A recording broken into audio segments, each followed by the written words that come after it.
project that was funded by the Institute of Museum and Library Services. And it focused on the role of public libraries in providing government information. So at the time we called it e-government. It was like 2011, 2012. And it was this idea that government agencies were providing more and more of their information and their services online. And so what was the role in public libraries in kind of mediating that access? And so that was when I kind of did this pivot and really began to think about public libraries. So I was really fortunate. I was still in graduate school when we started this kind of thread of research. And we started with an article, and then we had so much to say about this that we wrote the book because we realized that we could write a series of articles or we could just kind of pull it all together. So yeah, and from there, it shed light on what public libraries are in our society today in a way that I had never really had the chance to think of before. Yeah, and you talked a little bit about your background with your law degree, and I actually learned all the way back about your background in Russian studies and your desire to be in international business. But part of that journey was also public administration. Mm-hmm. Do you think that your background in public administration shaped the way that you personally view libraries and library services? Yeah, so I think how it shaped how I kind of approach the study of it has to do with when you study public administration, public policy, you do a lot of like case study analysis, right? And so, and also like in law school, that's how you analyze things. And so I began approaching everything that I was thinking about in terms of like access to information, in terms of like, what's the problem? Who are the stakeholders? What are the solutions out there? And so I don't think I would have necessarily thought that way if I didn't have that public administration background. And so it led me to not just really think about the problems that are out there, but the solutions, and more specifically, like, what is the role that public libraries play in kind of solving these bigger social problems that we have? Right, and growing that community network and who else should be involved. Yeah, absolutely. So you almost had more of a practitioner's viewpoint than an academic viewpoint. I think so. And I think because like as an academic, I am much more comfortable with what is often called like action research. It just made sense to me that like, you know, yes, we can talk about these things theoretically, and I think that's important. And I think there are people that are more skilled in those areas than I am, but we need to at some point take that conversation and think about how do we actually make things better on the ground. So there's a phrase that we use a lot in public administration, and that's public goods. Yes. So from your point of view, what is a public good and how do libraries fit into that category? Yeah, so I always think like when we think about public goods, there's a couple of like characteristics, right? One is that like me using it doesn't impact you using it, right? So it's this idea that like it is available to all of us. And then it's also that a public good is putting something out there, like in the case of a library, that benefits society at a broader level, not just at this like individual transactional level. And so when I think about public libraries and I think about like the mission that they have and the services they provide, they are providing them. And you know, people will argue about, well, the services aren't free. And it's not that they're free, but that they are available to everyone. And I think we see this come up in like a lot of different ways when we talk about public libraries. So for example, in some of the bigger public library systems, there's been a lot of dialogue in the past few years about abolishing fines, right? And that, you know, that's something that can be an economic barrier. And so that kind of cuts against the library being a public good, right? But if you're taking that away, then that I think helps restore that idea of libraries as a public good. Right. I have to laugh because I saw my executive director in the background smiling because that's been something that we've been working on for some time now. Yes. Actually, a project that I've been trying to figure out is how we can reduce those barriers because it's so important. Yeah, exactly. Considered a public good. So that's really interesting. And I'm kind of wanted to get your take on the challenges of keeping something as a public good when there's such a push to privatization and to showing a return on investment. How does that relationship work? Yeah, so I mean, there have been cases of library systems privatizing, if not everything, but like different, outsourcing and things like that.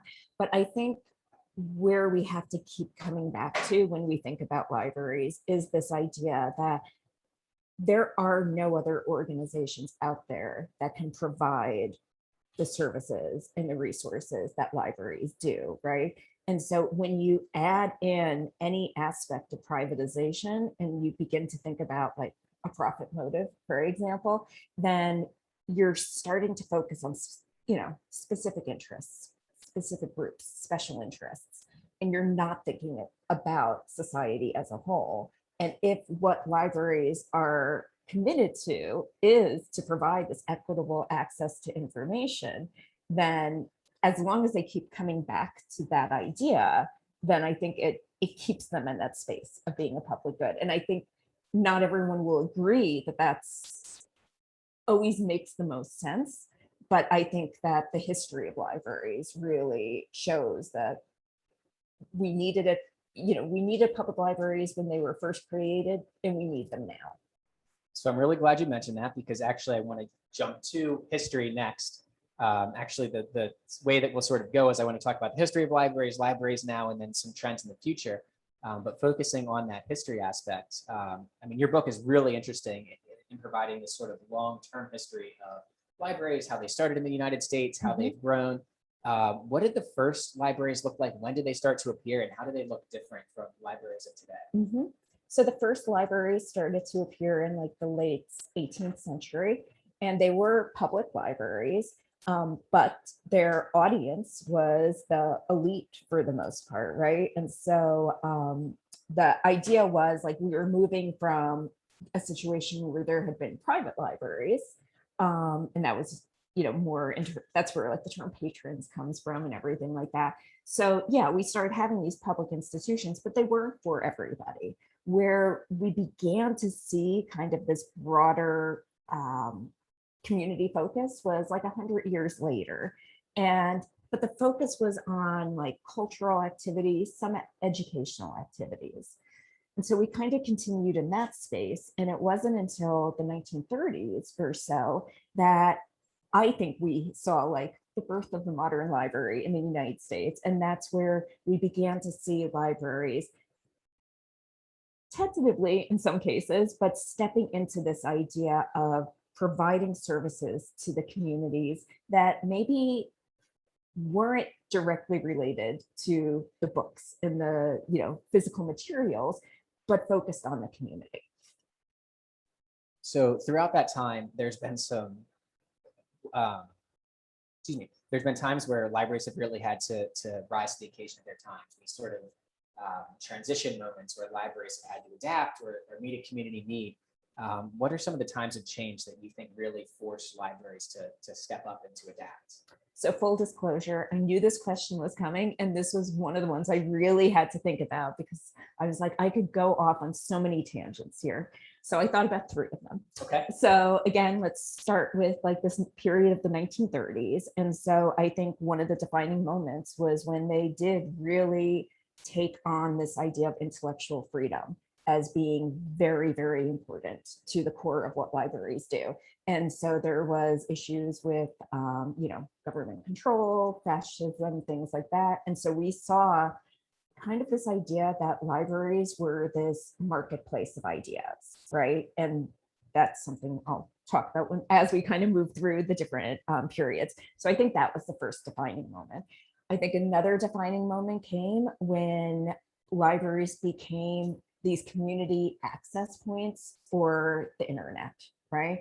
And so we saw in a really like comparatively short period of time how the internet took over our lives, right? And I think it's hard now sometimes to imagine that there were, maybe 15, 20 years ago, not everyone carried the internet in their pocket, right? Not everyone could afford to have it at home though. And so public libraries became in a lot of communities, the only free place to access the internet. And so I think, again, that really was this, we are evolving with the times here, right? And so much about libraries up till that point, for people outside of the field, they often thought, well, it's all about the books, right? And if you talk to any librarian, they will tell you it's never been just about the books, right? It's the information.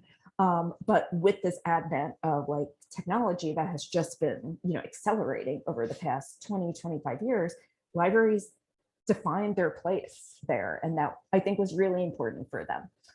And then I think the third movement came, it was like 2013, 2014, when we were seeing a lot of race-related riots. And in certain communities, the public library came out as the safe place, as a haven for people. They opened their doors when people thought maybe they should have shut them. They welcomed the community in. And so I think since that point, we have seen libraries kind of step more into that social service role again. And I don't think they ever stepped away from it, but I think society needed it more. And I think they have been filling that need. Right. So we sort of talked, those contexts were all sort of general library services. Your book talks about politics and the public space. What has been the library's traditional role in politics, and how has that specifically shaped over time? So it's not been a role that I think the field has embraced and or understood at all points in its history, but because libraries are public institutions, and it varies from state to state, how they're funded and everything like that, but they are beyond a shadow of a doubt impacted by political processes and by policies that are made. So obviously anything having to do with like the funding of libraries, but also recently there has been a lot of discussion about broadband, right? And so these are laws that are being passed, starting at the federal level, and they impact libraries.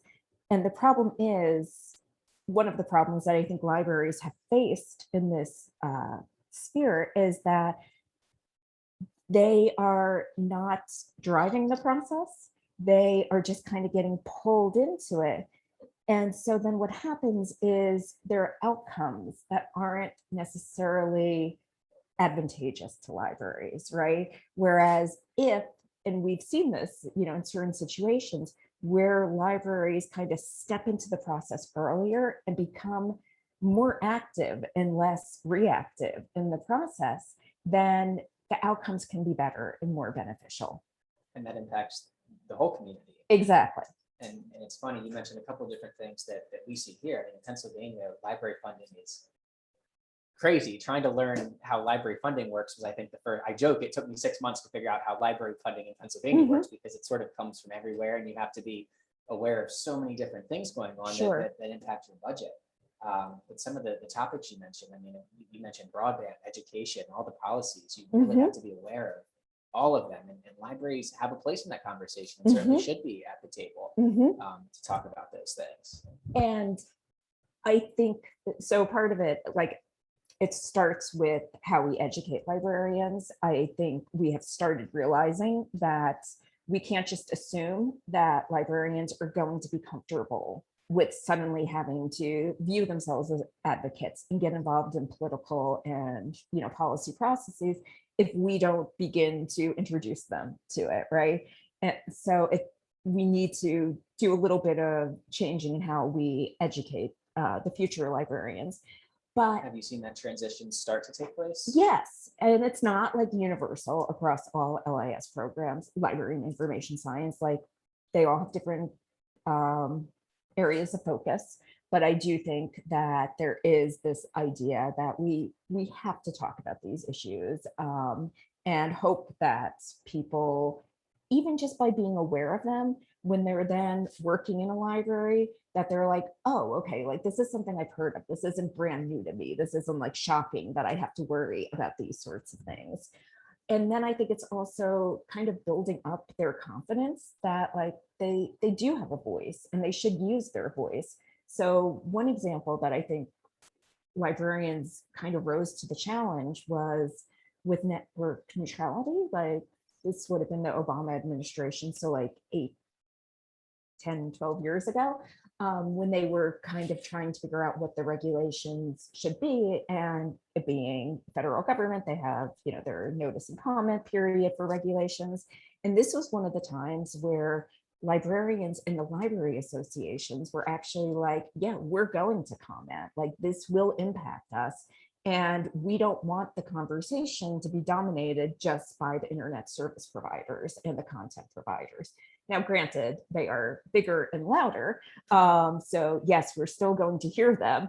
It's not like the libraries are going to drown them out, but the libraries speak for the communities in a way that the other entities don't. And so that was an example where they got their voice out. And I think, we can talk about other situations where maybe they haven't been as effective, but I think it's more important to look at where they have been and really teach our future librarians that they can do this too, that they can learn enough about these issues that they can feel empowered to talk about them. So you mentioned two things there that I want to come back to in our next section. Neutrality is a big one that I want to focus on, and also how to amplify the voices of libraries. But before we move on from our history section, I'm just curious, do you have any public library heroes?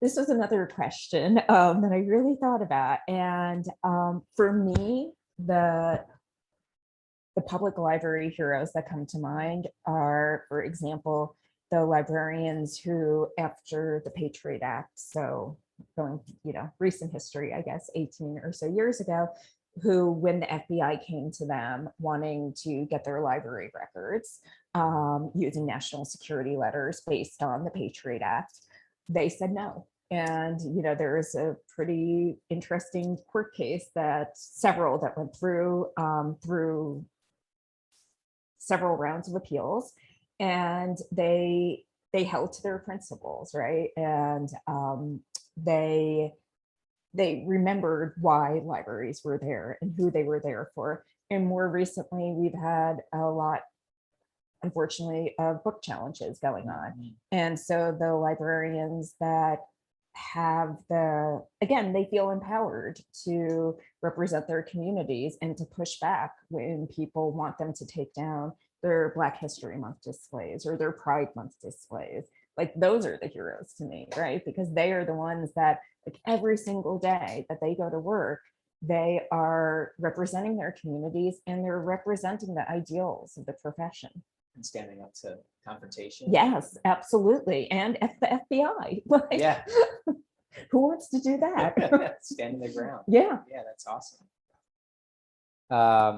So moving into a little bit of more contemporary issues, COVID-19 really was the last sort of game changer that we've all experienced, still are experiencing. Even the format of this evening is sort of a byproduct of how we've had to adapt to COVID-19. How would you describe that impact on public library services as far as what we've seen and how that's made us sort of shift directions in that larger historical context? So I think that the story of public libraries during COVID-19 is they have shown how agile they are. And this is not to say that there weren't struggles, because of course there were. Like, we were all just trying to figure things out, but we saw libraries very quickly step into this space of, first of all, we know that people need information now more than ever. So how do we serve the community when we can't physically bring them into our doors? And so, like, through our doors. So we see things, curbside delivery, like that was kind of that first thing, right? And I remember there are all these discussions early on about, like, well, how do we sanitize the material that comes in and everything like that, right? But then we started thinking longer term, like, as we realized, well, okay, like, this is not going anywhere. And we saw libraries really start to do amazing things in terms of virtual programming and story time and things for teenagers who were bored and surly and at home and driving their parents up the wall, and continuing and just kind of like pushing the boundaries there. And then more recently we've seen them again, this is like this social service space where, they are distribution sites for COVID tests and, in Maryland, where I'm from. And so we just see this like very agile, like adaptive approach to community needs. And again, I'm not speaking for all the libraries out there, but in a way, I'm like an outsider who has like insider knowledge. And what I see is libraries doing what they do. And, for libraries that are thinking about like, what is our story now? I think they can bring together a really great story that shows that, they didn't shut their doors. They had to shut their physical doors maybe, but the library was still open. It was able to adapt and Yeah. do things and Mhm. like you said, do what they do and Yeah. continue to be libraries. So for example, I have a former student who I always ask to guest lecture because she is an outreach librarian, and actually they have a bike mobile. And the problem was that during COVID, they weren't able to use the bike as much, and they weren't sure like what the boundaries were and things like that. So they were, I forget what they ended up doing to still be able to provide those services, to still bring, in that case, it was books into communities that were underserved. And they figured it out. And I think the other thing that libraries do really well is realize that they have to constantly be open to change, that it's not like, oh, we figured it out. Okay, we're good. Like, we don't have to think about this. Find a It's- resting place. Yeah, We're here, exactly. Like, we're arrived. done. Like, this is what we're going to do for, the next 5 years. They realize that inherently. And something as unfortunate as the pandemic just gave them the chance to do that, and hopefully for people to see that at a time when, so much was kind of taken away from us, that there were these services and resources out there. Yeah, I want to give a shout out to Ashley, who's on our team, who's here today. During the pandemic, we have a van, an exploration van that goes out into the community. Mhm. And we took that out into homeless communities and provided charging stations and Wi-Fi so that people could access their phones when there was nowhere to go, because a lot of the public spaces weren't closed. Exactly. That's So, fantastic. yeah, a lot of really cool stuff. Switching back to sort of the politics and political realm, it really seems like politics have entered every facet of our world right now. And libraries have always had this stance of neutrality. Is it really possible for any institution to be apolitical? So I think we kind of have to like parse like apolitical and neutrality. So I don't want to speak for everybody, but I don't think there are a lot of people out there that are like, yes, libraries should support certain candidates and that's what they should do. And they should, bring only that candidate in and, get behind it, or a certain party or a certain platform, right? So I think that if that's how we're thinking about being political, I don't think that's the issue. I think the one of neutrality, it's a little bit of a red herring, because I don't believe that an organization, an institution like the public library that is founded on democratic ideals, where we prioritize, where we hold dear the ideas of intellectual freedom and protecting our patrons' privacy, that is not a neutral stance. In no way can we say that libraries that were founded on those ideas have always espoused neutrality. And so I feel like people say they're neutral because they want them to be that marketplace of ideas. But I would argue that the fact that they are a marketplace of ideas means they're taking a position on something, right? They are promoting intellectual freedom. And unfortunately, we know now that that actually is not something that we all agree on.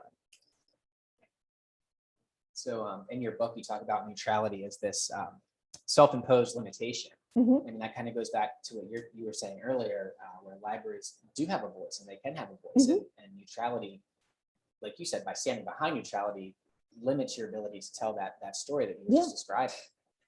So in your book, you advocate for libraries to find that voice and to speak louder, but you also really focus on this idea of libraries as this local institution.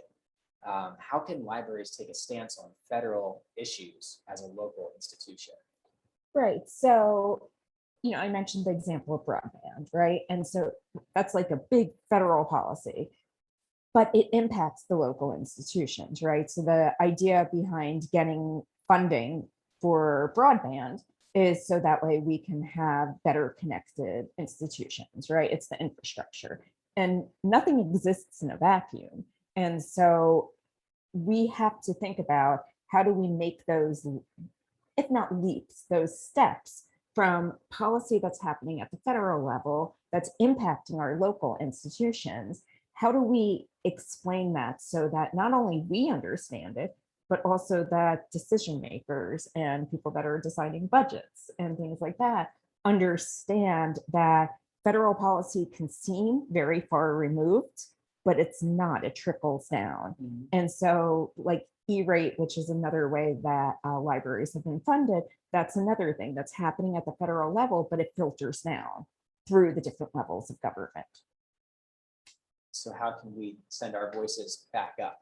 Yeah, so I mean, I think there are a couple ways to do it. So again, it's not when we talk about neutrality and things like that, like I would never advocate for librarians like on the job to be, kind of promoting their political beliefs and everything like that. But I do think that first it goes to training librarians better to know how to advocate, right?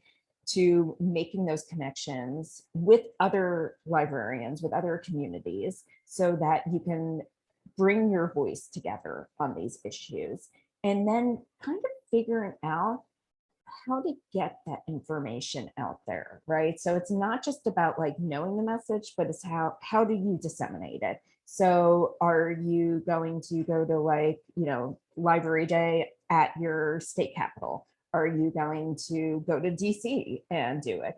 How do you kind of bring those two worlds together? And I think it's just increasing the comfort, and it's increasing, I mentioned this before, the confidence that, librarians, especially when they're working together, they can figure out what that story is. They can make it convincing.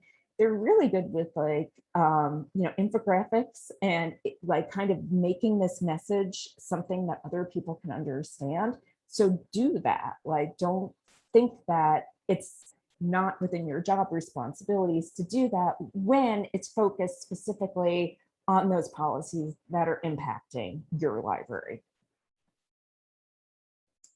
So that brings up an interesting point about this sort of controversy around politics. And we joked about this a little bit earlier today, especially in the library world, where you say we want to talk about politics at the library. Everybody sort of shudders and says, "Oh, we can't do that. That's risky. That's risky." Do you think it's possible to have those conversations? I mean, similar to the one that we're having right now, in a way that's academic and exploratory, without an agenda? And is that part of the library's commitment to an informed community? Yes, I do think it's part of their commitment to kind of helping build like an informed citizenry, right? So one of the things I haven't kind of mentioned, and this just came to mind, is the library's role, and this is something that they've been doing for a while in terms of voter registration, right? So that's a great example of where libraries are able to kind of get involved in the political process, in the fact that if their goal is to create an informed citizenry so that we have people who are making wise choices when it comes to our elected officials, then the library at different points can get involved, right? And so, yes, it can be a voter registration drive. It can be providing information resources so that voters know more about the candidates. It can be, not everyone agrees with this, you can have candidate forums if you're inviting everyone. It can also be, and this is something that, especially like pre-pandemic, libraries were really starting to delve into, how do we kind of recreate this public forum, right? Like, how do we bring people together to talk about these issues?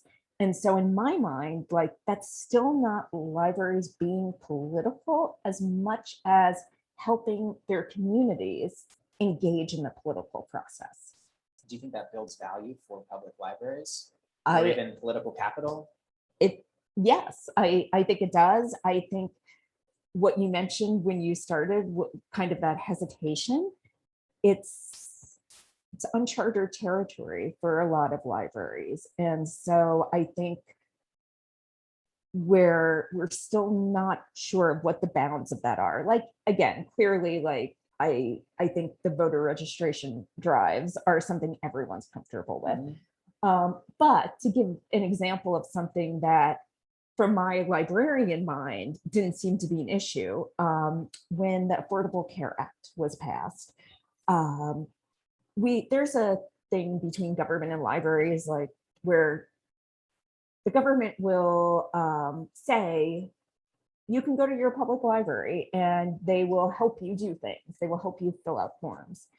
As you can imagine, if there hasn't been great communication between the government and public libraries, that can cause some stress and tension among librarians who are suddenly like, oh, so we're doing this now too. Great.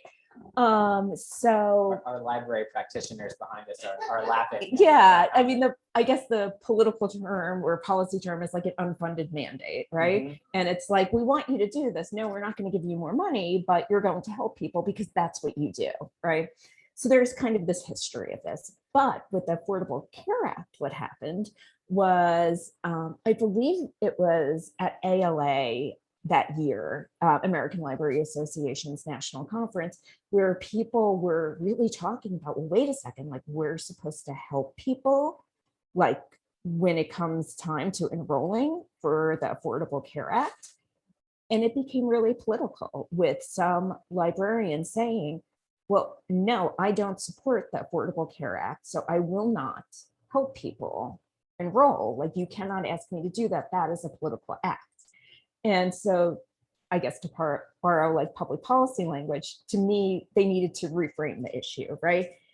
By helping people enroll in the Affordable Care Act, you are not endorsing the Affordable Care Act, you're not endorsing the administration, but you are helping people find information, right? And so it's this idea, again, of, yes, librarians can help people feel more comfortable with these processes. And so get more engaged in them, but also not kind of tip over to that point where in the Affordable Care Act, that, for example, they were telling all of their patrons that they were helping, how amazing it was, and how, this should just be the first step and everything like that, right? So it's a gray area. And I think, like anybody, librarians can be a little nervous when they're thrown into this gray area that they didn't really get a lot of warning about. Especially when it's something controversial and everybody's very opinionated. Yes. Trying to figure out how to participate without being overly exactly. You mentioned earlier about libraries being able to tell their story and amplifying their voices. And I think that's a really interesting space to explore. Our system puts a huge amount of effort on the economic return, the economic value. We really look at all of our services in terms of its economic return on investment. Libraries promote literacy and economic empowerment, and they really do have a value within that space. Why is it so much of a struggle to define the value of public libraries in those economic terms? So for a while, I think people were, there was a time where people were doing like ROI calculators in connection with library services and trying to talk the language, right? And thinking like, okay, that's how we have to tell our story. But the idea of the impact that libraries can have on communities, you have to play the long game with that, right? Like, you're not going to see it right away. And so, like, when we talk about like evaluation and assessment, like, yeah, it's easy to count the number of books that have been checked out, the number of people that come to programs, but that's not telling you the whole story, right? When we think about impact, we've got to think about what is the library doing now that is going to reap benefits for the community 5 years down the line, 10 years down the line. So for example, a lot of public libraries run summer reading programs. And so at the end of that program, yes, they can give the numbers, right? And sometimes those numbers are enough for some people. They're like, yay, like this program looks like it's being used. That's great. But the bigger story is okay, so what happens to those students that have participated in summer reading? So do we actually see that I think it's called the summer slide, where students kind of regress, that those students who participate in a summer reading program, we're not seeing that. And if we're not seeing that, then we are making an impact on the literacy level of our community. And we know that if we're improving the literacy level of our community members, that is going to reap economic benefits and other social benefits, right? But that's a long game. And that's not always an easy game to play. But I do think that when libraries kind of take those numbers as a starting point, but then weave together like these bigger discussions about impact, then you're still speaking the language of the people that you want to tell your story to, but you're making them kind of take this broader look and realizing that the impact of library services today, we will be experiencing for, as I said, 5, 10, 20, beyond. Have you seen that documented in any meaningful way or any studies? Just from my own graduate level work, a lot of what I see about libraries is anecdotal. You read about the benefits that somebody personally experienced, but you really can't put a number on that or quantify it in any way, like you said, over time in a long-term sort of game. So some of the I'll say more better funded library systems have been able to start doing like these impact surveys where they are bringing this data together. Now that's one library system, but as you mentioned, we often rely on anecdotal data. So this is definitely a step up from that. And it's something that I think other library systems can look to as a model. Like even if you don't have all of those resources, like in the cases I'm thinking of, they actually have like external firms coming in and helping them do that analysis. Not every library can do that. But it does kind of provide this template, this blueprint for, okay, how do we tell the story? Yeah, that's interesting. Being able to bring in a firm to do that kind of research is so foreign to most of us who are trying to get by on our budgets. Right. But no, that's awesome. And actually a good segue into our section on the future of public libraries. What trends are you seeing in the library industry now? And how can libraries offer hope when every issue seems so divisive? So I'm seeing two trends. One of them I mentioned, which is kind of this return to the social services role and re-envisioning it. And, it's not uncommon now for libraries to either, again, I'm talking bigger systems, either bring a social worker into like hire one on the staff, or to bring them in and work with them. And so a lot of what allows libraries to do these community-based services are the partnerships that they have with other organizations. And so I think we're seeing a lot more in terms of public libraries connecting with the other organizations, nonprofit organizations, government agencies to better serve community needs. So that I think is like the really positive trend. I mentioned what I think is a negative trend, which is the pushback that libraries are getting as they continue to promote intellectual freedom. But the hope there, because I do think ultimately it is a hopeful story, is that they're resisting it. And, like a lot of people who have been providing frontline services over the past couple of years, librarians, they're tired. They are no, they're not just tired, they're exhausted, and they've been dealing with a lot, and yet they continue to fight, and they continue to somehow muster the resolve to take action to protect what the institution stands for. And that to me is a really hopeful story. Yeah. What's the most important job of public libraries in 2020? Oh gosh.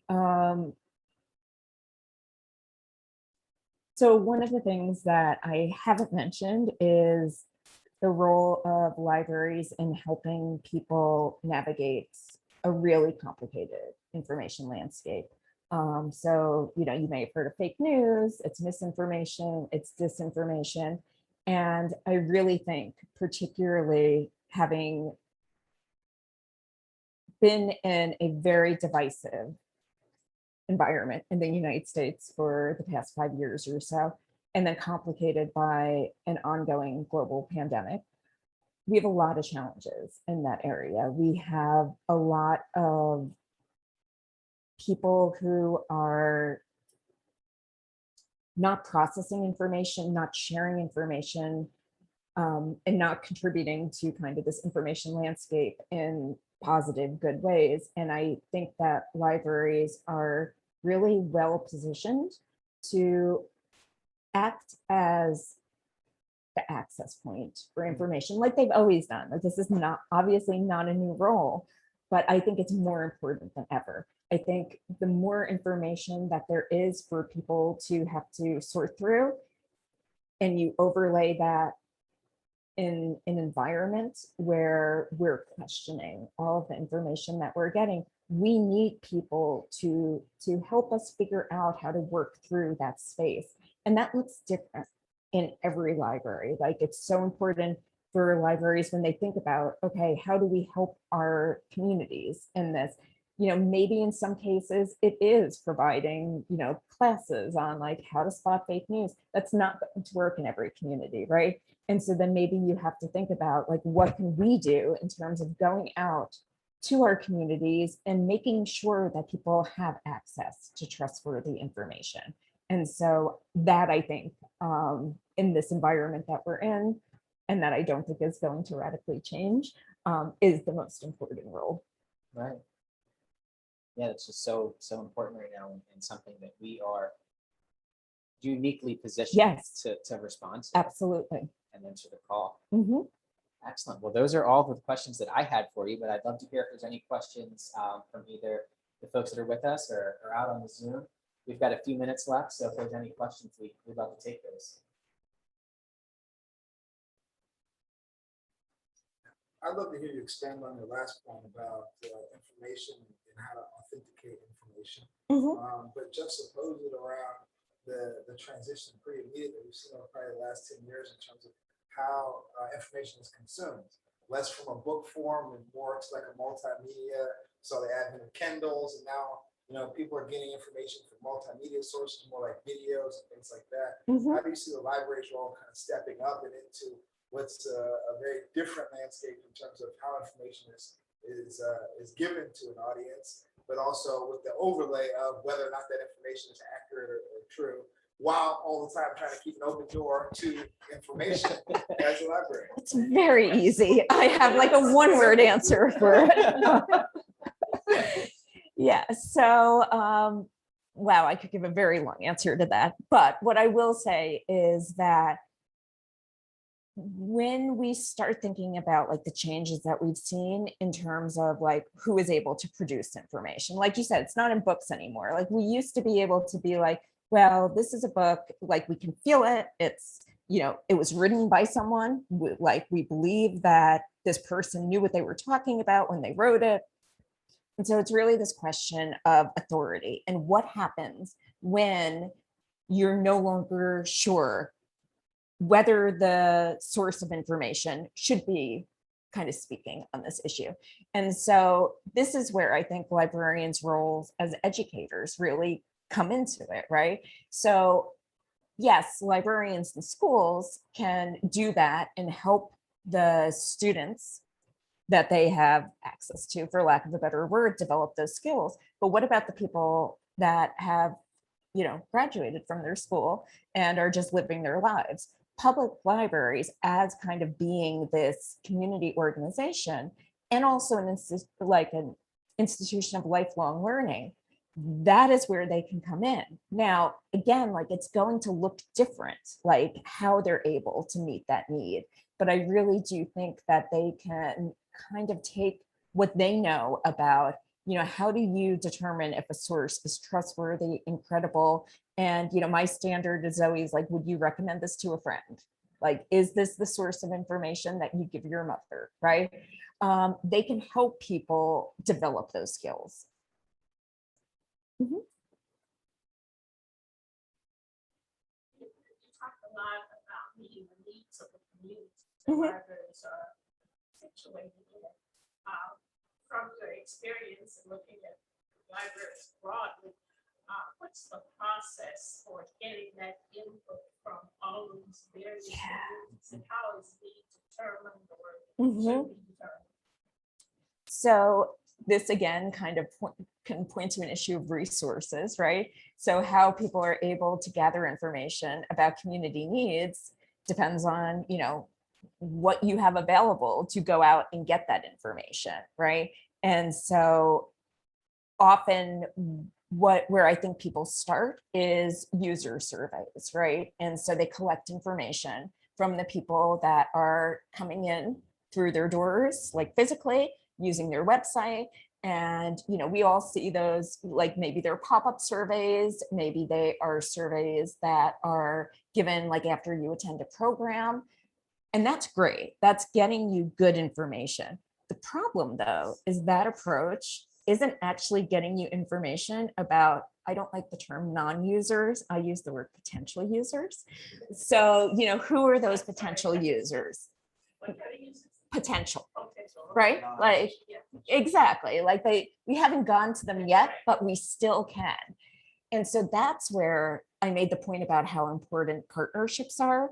So that's why it's so important for libraries to have those connections within the communities, because depending on the community, you may have individuals who don't either know about the library, don't trust the library. And so why would they want to give information directly to the library if, for example, you have the resources to send librarians in to start collecting information? But when librarians have kind of fostered those relationships with churches and community groups, then the library is known in some way.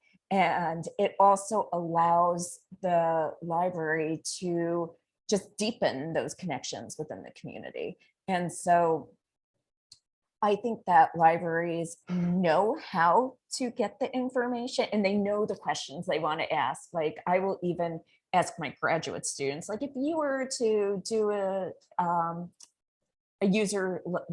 community survey, what questions would you ask? They come up with like 20, 30 questions that they want to ask. They know the information that they want, right?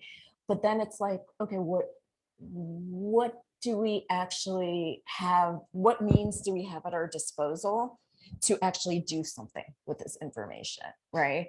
And so it's kind of those next steps of figuring out the needs and then figuring out what is available for the library in terms of resources to do that. And so that kind of then connects us back to like the political processes, right? So, how are you telling that story so that the people who fund your institution are like, yes, that's an important community need. The library should be the one addressing it. So let's give them the money to do it. Thank you. Well, if I could just add one more Yeah. thing about potential users. Mhm.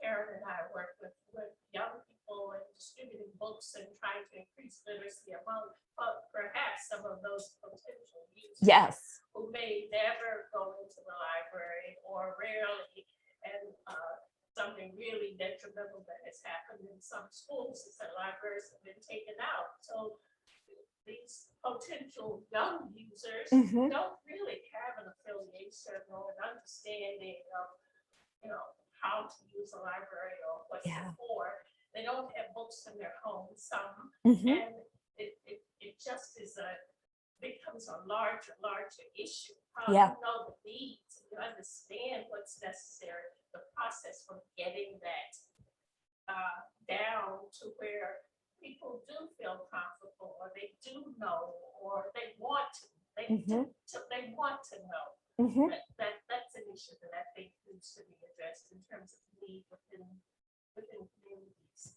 And I think, like, I have seen over the past 10 years, like an increasing number of public library positions that specifically mention outreach as part of the job, that people have to do. And I think that's really important. And I point this out to my students because I think it's this really fundamental shift that, like, we're the library, we exist, people know we exist, they know what we do, they'll come to us. And realizing, no, that's actually not the case. And so even though we know why we're so important and valuable, we have to understand that we've got to tell that story, and you can't do that from behind the desk, right? So you've got to go out into the communities and you have to sell your services. There's also a weird tension within the library profession about using terms that sound anything business-like. So, we don't want to market ourselves. But if you have these potential users out there, then that is exactly what you have to do. Call it what you want, but you've got to go out there and not assume that people will just be like, well, yeah, like, of course I know what the library does. Everybody does. Like, that's just not the case anymore. And I think libraries realize that. Well, I want to commend Dauphin County Library System on doing some of that outreach that you're talking about. And I just had another idea. Do we have any questions on the Zoom chat? Not popped up yet. Okay.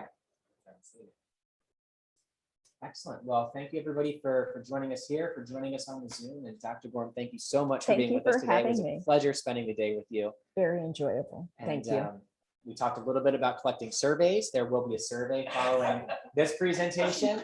So if you've enjoyed what you've heard, if you have any comments on speakers or topics you'd like us to explore in future conversations, we're hoping that this becomes a quarterly program. So definitely some opportunity for some community input. So thank you everybody and have a wonderful evening. Thank you.